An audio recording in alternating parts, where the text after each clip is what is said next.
Առաջիկա րոպեներին ընտրական օրենսգրքի նախագծի քննարկումների առաջարկված բանակցային ձևաչափի, ինչպես նաև նախագծում հնարավոր փոփոխությունների շուրջ ես զրուցելու եմ ազգային ժողովի ֆինանսավարկային եւ բյուջետային հարցերի մշտական հանձնաժողովի նախագահ Գագիկ Մինասյանի հետ։ Բարի երեկո, պարոն Մինասյան, շնորհակալ եմ մեր հրավերը ընդունելու համար։ Պարոն Մինասյան, նախ ինչպես եք վերաբերվում ՀԱԿ-ի այս 4 ձևաչափով բանակցելու առաջարկին, հանրապետական կուսակցությունից կարծեք թե ասում են սկզբունքորեն պատրաստ ենք բանակցել, բայց արդեն իսկ պարզ է, որ 4+4+4 ձևաչափը խախտվելու է, քանի որ ինչպես տեսանք ազգային ժողովի պետաիրավական հարցերի մշտական հանձնաժողովի նախագահ թվարկեց մի քանի անձանց անուններ, որոնք փաստորեն ինչից պարզ դարձավ, որ 4 հոգուց ավելի է լինելու այդ ֆորմատում ձեր մասնակցությունը։ Շատ բարի, տեսեք, մենք միշտ պատրաստ ենք եղել քննարկումների եւ ինքներս ենք կոչարել, որ այնպեսի կարևորագույն մի օրենսգիրք, ինչպես ընտրական օրենսգիրքն է, որքան հնարավոր է շուտ եւ որքան հնարավոր է մեծ ֆորմատով քննարկումներ ծավալվի այդ օրենսգիրքի շուրջ, եւ սա կարծում եմ դրանցից մեկն է։ Պետք է ասեմ, որ ինքս չեմ կիսում այդ տեսակետը, որ իսկապես պետք է հենց 4-4-4 լինի, թող շատ լինեն, որևէ խնդրեմ չկա, որտեղ քաղաքացիական հասարակությունում կան շատ քաղաքացիական հասարակության ներկայացուցիչներ կամ ընդդիմության մեջ, որոնք որևէ ձեւով եթե ներկայացված չլինեն, կարծում եմ արդարացված չի լինի։ Այնպես որ իհարկե քննարկումները շատ օգտակար են, կարծում եմ չափազանց կարևոր է, որ այդտեղ գեներացվեն մտքեր, որոնք հետո կարող են տեղ գտնել ընտրական օրենսգրքում, բայց բնականաբար դա չի կարող կանխորոշիչ լինել, որտեղ վերջնական որոշումը պատգամավորներն են կայացնելու։ Այդտեղ ես կարծում եմ պետք է ստեղծվի ազատ արտահայտվելի մտքերի ազատ արտահայտման մի հարթակ, որտեղ գեներացված մտքերը հետագայում պետք է ազգային ժողով ներկայացվեն եւ այնտեղ կայացվի արդեն որոշում։ Շնորհակալություն։ Ընտրական օրենսգրքի նախագծի քննարկումները արդեն թևակողել են մի փուլ, երբ կարծեք թե արդեն իսկ որոշակիորեն հստակեցվել է ընդդիմության եւ քաղաքասարակության հիմնական մտահոգությունների շրջանակը, գիտեք 5 առաջարկություններ են նրանք ներկայացրել, հիմնական առաջարկություններ եւ նաեւ կարծեք թե ուրվագծվել այն սահմանը, մինչեւ որ իշխանությունները պատրաստ են գնալ փոխզիջումների։ Բայց կարևոր հարցերում կարծեք թե դա վերաբերում է ցուցակների հրապարակմանը, դա վերաբերում է ամբողջությամբ գործընթացը տեսանկարահանելուն, մատները թանաքոտելուն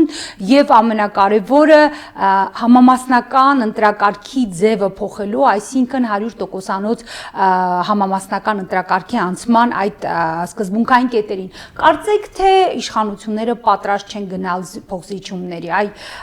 ինչու այդ կարևոր հարցերում պատրաստ չեք եւ եթե չկա համաձայնություն այդ հարցերը քննարկելու, այդ դեպքում ինչ նպատակի է այս ձևաչափը ծառայելու։ Տեսեք, ձեր հարցումից իսկապես կային դրվագներ, որոնց մասին հարկի ավելի մանրամասն խոսելու, որտեղ ձեր առաջարկներից մի մասը իմ համար ուղղակի հասկանալի չի, 100% համամասնական, էլ որն է 100%։ Դա իմը չէ, դա ընդդիմության եւ քաղաքասարակության առաջարկ։ Մենք եթե դեմ չենք դրանց մասին առանձին խոսել։ Իհարկե։ Նախ ընտրական համակարգի մասին կարելի է խոսել, բայց եկեք դրա մասին չմոռանանք, բայց առաջին հերթին ես ուզում եմ խոսել այն հնարավորության մասին, որը կարծես թե դեռ մենք ունենք։ Դա 100%-ով էլեկտրոնային քվեարկության անցնելն է, որովհետև եթե մենք մեր ընդդիմության կողմից բարձրացող այդ եւ այլ բազմաթիվ հարցեր քննարկում ենք այսօրվա իրողությունների պարագայում, դրանց պատասխանները որոշակի են։ Եթե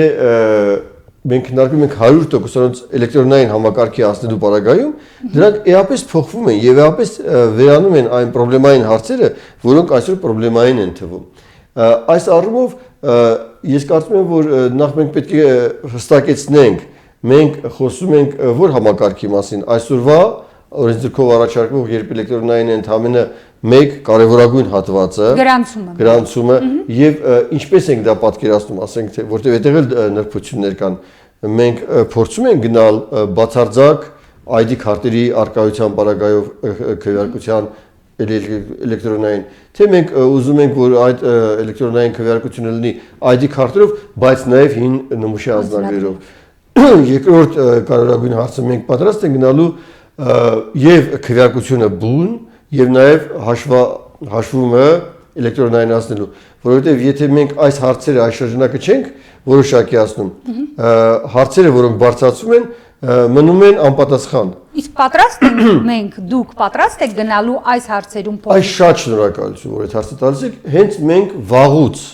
առավել քան 1 ամիս է ասում ենք եկեք սիրելի քաղաքացիական հասարակություն, սիրելի ընդդիմություն, հասկանանք էլեկտրոնային քվեարկությունը, եթե մենք ներդնում ենք, ինչպիսի խնդիրներ է լուծում, այն բոլոր խնդիրների շարքից, որը դուք տարիներ շարունակ բարձրացնում եք, եւ ինչպիսի խնդիրներ են մնում։ Եթե մենք այս խնդիրը կարողանում ենք լուծել, մնում են արդյոք խնդիրներ, որոնք ձեր համար խնդրեմային են։ Սա մեկ եւ երկրորդը, երբ մենք փորձում ենք այդ խնդիրները լուծել, ինչպիսի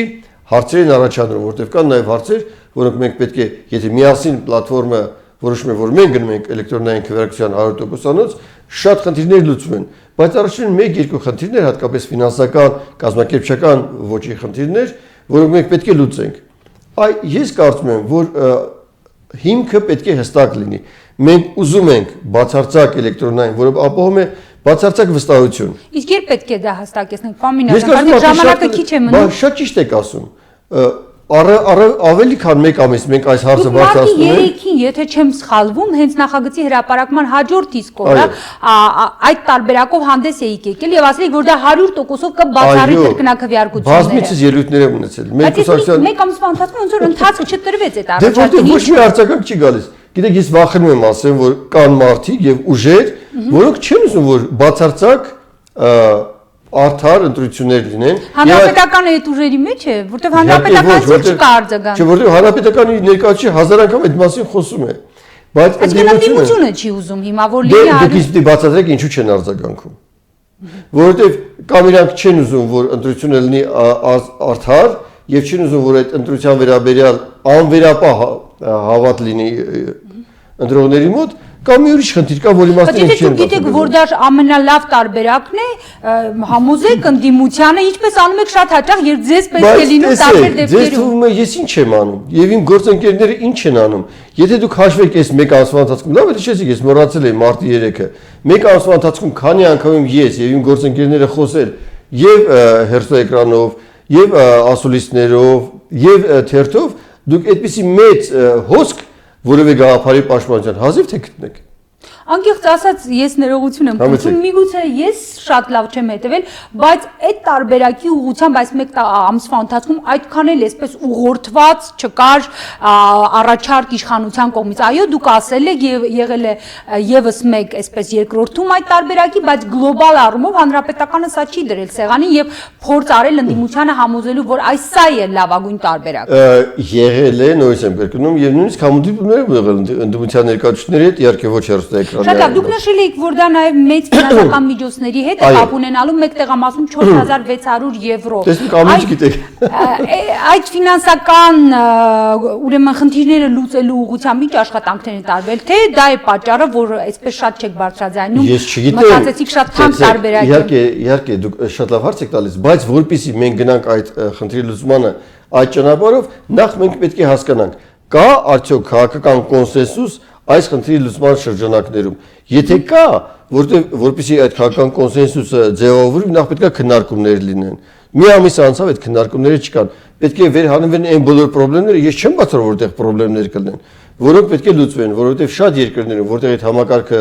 ներդրվել է, հենց տեղի իշխանությունները, ընդդիմությունները հարցեր են բարձրացրել, որոնք այդ համակարգի մեջ ներառվել են։ Պարոն Մինասյան ջան, կներեք ընդհատելու համար, բայց դուք էլեկտրոնային գրանցման հետ կապված էլ չկա կոնսենսուս, բայց դուք դա ներմուծել եք։ Տեսեք, առանձնապես հաշվի չառնելով, որ չկա կոնսենսուս։ Կա օրենքի նախագիծ, եւ այդ օրենքի նախագիծը հենց այնպիսին է, ինչպիսի ներկայացված է։ Կա լրացուցիչ մի հատված, որը կարող է ել ավելի ամրապնդել այդ էլեկտրոնայինի դրական կողմերը, բայց ինչ վերաբերում է ներդրվածի մասին, այդտեղ եւս կան խնդիրներ։ Ես արդեն ասացի, հատկապես թե ինչպիսի անձահաստատող փաստաթղթերով եք դուք մասնակցում ընտրությանը։ Այսինքն կան մի քանի խումբ խնդիրներ։ Նույնականացման քարտերը բոլոր քաղաքացիներին բաժանելու խնդիրը կա։ Այո, բայց դա միակ խնդիրը չի։ Այնպես որ մենք ունենք մի դաշտ, որի մի 1/3-ը, կոպիտ ասեմ, 1/3, բայց կարևորագույն 1/3-ը մենք ընտրական օրենսգրքում ներառել ենք, այդ 1/3-ը որպեսզի 100%-անոց լինի, մենք խնդիրներ պետք է լուծենք, բայց եւս 2/3-ը բուն քվեարկությունը եւ բուն հաշվառումը եւս կարող ենք էլեկտրոնային դարձնել, որը ելի լրացուցիչ վերապահումներ է հանում։ Իսկ հանրապետականի ներսում ձեր դիրքորոշումը կիսողները շատ են եւ նաեւ աշխատանքային խմբում։ Երբ դուք ասում եք հանրապետականի ներսում եւ աշխատանքային խմբում, ես չգիտեմ ամբողջ հանրապետականի մասին կդժվարանամ ասեմ, բազմահազարանոց կուսակցություն է, բայց այն մարդիկ, որոնք այդ գաղափարին ավելի մոտիկ են կանգնած կամ ասենք թե տեսել են թե այդ համակարգը ինչպես է աշխատում, ես դրանցից մեկն եմ։ Ես իհարկե դրա պաշտպանն եմ։ Շատ կարևոր է, որ տեսեք, դուք հանրապետականների մասին հարցնում եք եւ ճիշտ եք անում, բայց այդ հարցը երբևէ տվել եք ընդդիմությանը կամ քաղաքացիական հասարակությանը, որովհետեւ իրանք ասեն այո կամ ասեն ոչ եւ ասեն ինչու ոչ։ Անկեղծ ասած ունեցել եմ առիթ տալու այդ հարցը, բայց դա հարցի որ նրանք իդեպ ասում են, որ կարիք չկա այդպիսի բարդ մեխանիզմների դիմելու, եթե կա պարզ եղանակը հրապարակելու ստորագրված ընտրացուցակները, ահա սա են նրանք առաջնային նշում։ Ուրեմն տեսեք, կա աշխարհի փորձ եւ աշխարհի փորձը ասում է անառարկելիորեն այն երկրները,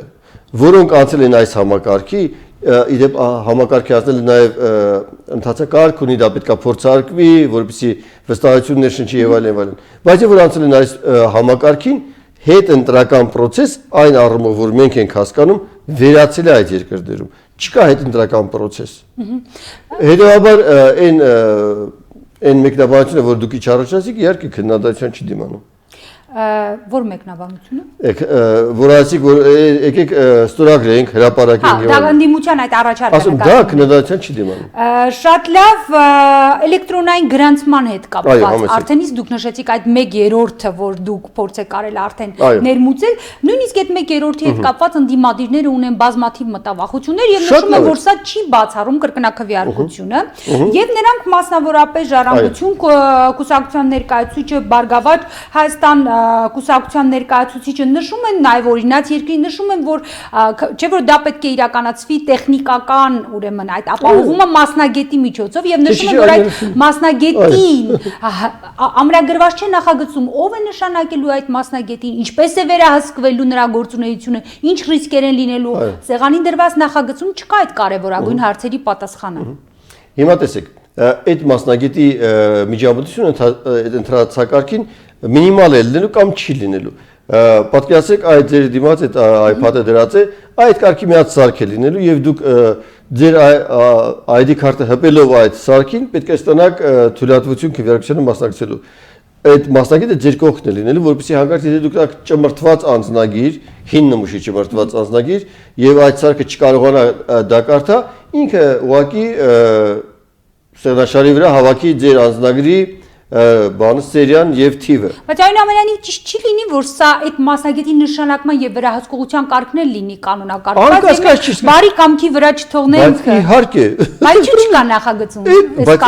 քննարկումը հենց նրա մասն է, որովհետեւ ձեր կողմից կամ մեր հարգարժան գործընկերների կողմից բարձրացած բոլոր հարցերը ներառվեն։ Եթե կա առաջարկ, որ այդ մարդը պետք է լինի, ինչպես հանձնաժողովի մյուս անդամները Ժամանակ փոխվող, կարծում եմ պրոբլեմ չկա։ Ուղղակի տեսեք, այդ մարդու ֆունկցիաները մինչ շատ բարդ ֆունկցիաներ չեն, բայց եթե կլինի այդպիսի առաջարկ, համոզված եմ, որ դա կընդունվի։ Դե բայց պարոն Մինասյան, մենք գիտենք, չէ՞ որ նոր տեխնոլոգիաների դարում շատ բարդ չի, ընդամենը մեկ կոճակի սեղմումով կարելի է այնպիսի փոփոխություն եւ այնպիսի գլոբալ ընտրակեղծարարություն իրականացնել, եթե չկա